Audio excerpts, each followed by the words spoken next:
More of the same.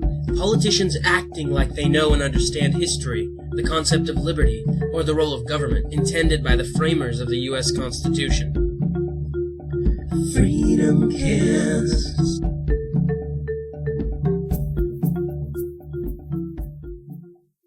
John McCain appeared on Comedy Central's Daily Show with Jon Stewart last night.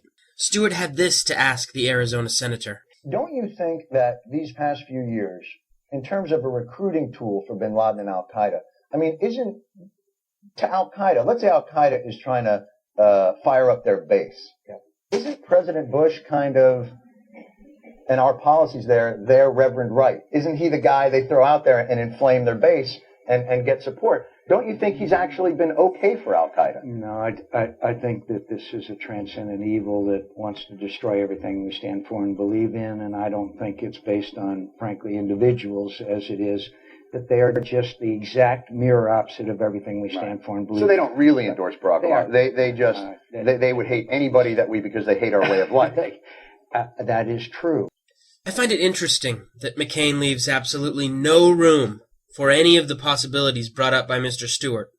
It's scary. McCain has boiled all Muslim terrorist action against the United States down to transcendent evil. An evil based on their standing for the opposite of what Americans stand for. That's it. Black and white. Simple.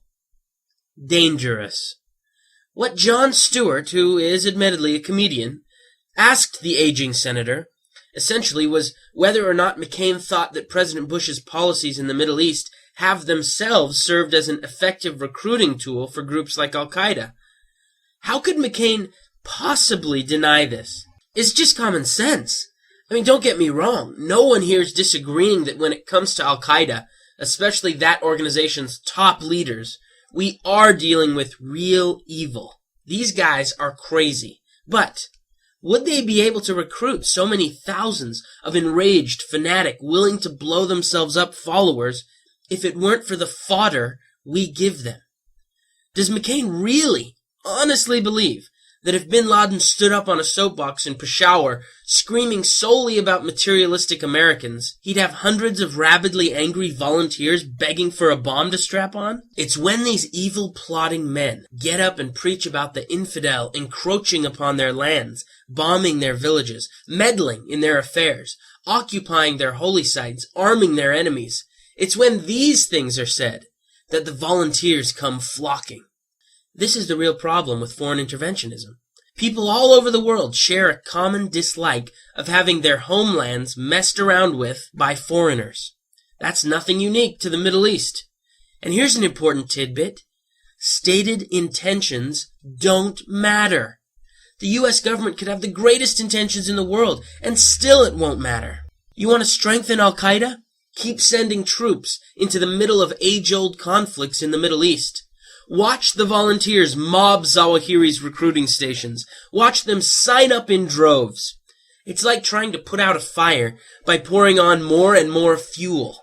Now, is this hard to understand? No, really, is it?